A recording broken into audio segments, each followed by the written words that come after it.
everyone, it's Nina. Thanks so much for joining me today.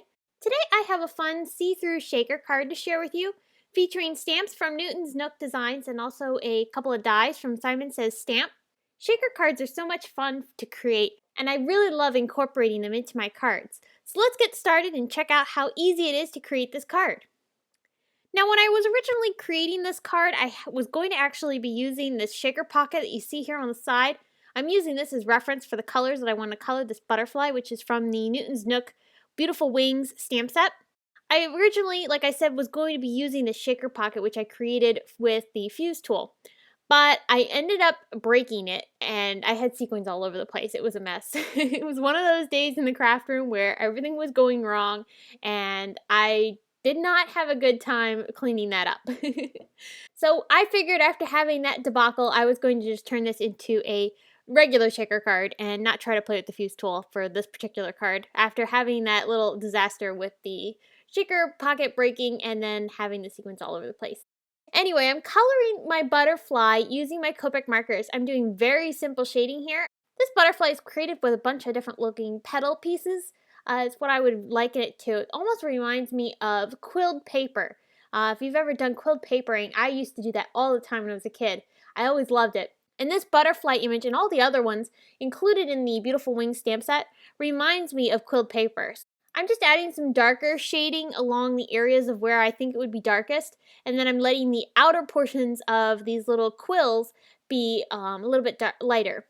Now, after I did my first layer of color, I went back again the second time, this time with only the darkest marker, and I'm adding the darker colors right over top of where I had placed them originally, and that's just going to intensify the coloring on the butterfly a little bit and really give this a lot more dimension. To stamp my butterfly, I used the Simon Says Stamp Lavender ink. So I'm going to die cut this with the coordinating die that goes in the Beautiful Wings die set. You can get this separately, and you can also get these both over at the Simon Says Stamp shop.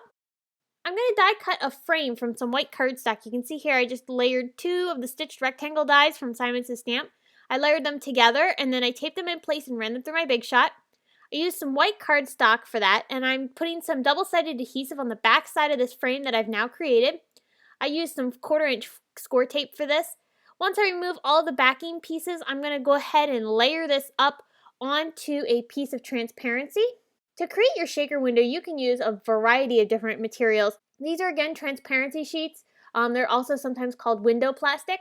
I will have a pair linked down in the video description and also on the Simon Says Stamp blog where you can get some of these over at Simon Says Stamp.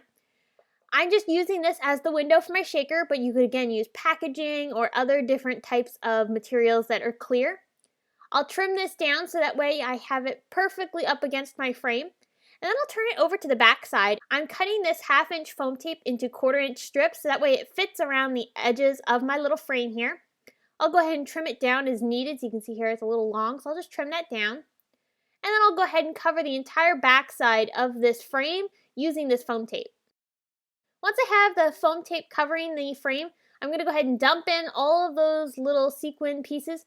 These are sequin mixes from Lucy's cards. I'll have them linked over at the Simon Says Stamp blog and in the video description as well. I loved how the colors all matched together, and I really thought this would be a really fun and almost magical looking card. So I'll go ahead and remove the backing very carefully because, again, I had already spilled these sequins all over the place and I did not want to pick them back up again. So I'm handling this frame very gingerly so that way I don't have any sequins go flying anywhere again. So after I've removed that backing, I'm taking another piece of transparency and I'm putting this on the back side of my frame. And the reason I'm doing this is because I want this to be see-through. I don't want any cardstock or anything behind my shaker pieces. So I needed something clear to be able to capture my sequins into the shaker well, and that transparency works perfect for that. I'll turn it back over to the front side, and I'm going to put my butterfly there, you can see. But first I want to create a foil sentiment, and this is some printable foil. You can print on this, but this is by Silhouette. You can use this with your Silhouette Cameo. I use it for foil papers because sometimes I don't feel like breaking out my laminator, so this works perfectly. And I'm going to be die cutting this sentiment, this kind of sentiment. It's from Simon Says Stamp. I'm going to die cut that and attach it down onto my frame here. As you can see, I just removed the adhesive backing and plopped it right down onto the card. Very simple and easy to do. And then the butterflies just popped up off the card using some foam tape. Okay, so to build our card base, I am using some basil vellum. I'm going to go ahead and score this into an A2 sized card. And then I'm going to go ahead and put some score tape again onto the back side of my little frame here. I'm using this score tape to be able to hold my shaker panel onto my card base, and this is really strong adhesive. So I really like using this because I know it's going to hold down and in place and not going to go anywhere. I'll remove the backing and then I'll go ahead and lay this down onto my panel. And then I also wanted to have a white cardstock panel on the inside so that I could write on this card very easily using any type of pen. So to do this, and I want this lined up perfectly with the panel on the front side, I'm just laying the cardstock face down onto the front side of my card and then folding the card base on top of it. So that's going to hold it in place now because I put adhesive again on the back side of that cardstock panel. And now it's on my card perfectly. Okay, now I need to finish off my card with a sentiment, so I'm using the Just Say Cheese stamp set because I really liked the sentiment, "You're the best." So it's going to say, "Kindness, you're the best." I'm prepping some lavender cardstock from Simon Says Stamp, and I'm going to go ahead and ink up that sentiment using some clear embossing ink from Simon Says Stamp. I'll go ahead and press that down good, and then I will go ahead and heat emboss this with some white embossing powder from Ranger. I really love this fine detail embossing powder because for small sentiments like this, it really captures all the detail. Now I want this to be a banner, so I'm going to go ahead and trim this down a little bit, make sure it's not quite so big. So I'm going to go ahead and add some V ends to this little banner. I'll just go ahead and cut a slit up the middle and then meet it on each side, and that creates the perfect little V shape. Once I've done that, I'm going to go ahead and put some adhesive on the back side, just using my tape runner here. And then I'll go ahead and pop this underneath my kindness sentiment just to kind of add a little bit of interest.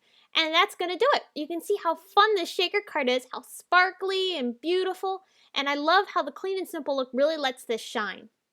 So I hope you've enjoyed and got some inspiration on creating some see-through shaker cards. If you have any questions, be sure to leave them in the comments section below. And head on over to the Simon Says Stamp blog where you can get more information on this card, including still pictures and products used. If you enjoyed this video, be sure to give it a thumbs up, subscribe to our YouTube channel, and you can find us on social media at Facebook, Instagram, Twitter, Pinterest, as well as our blog. Thanks for watching!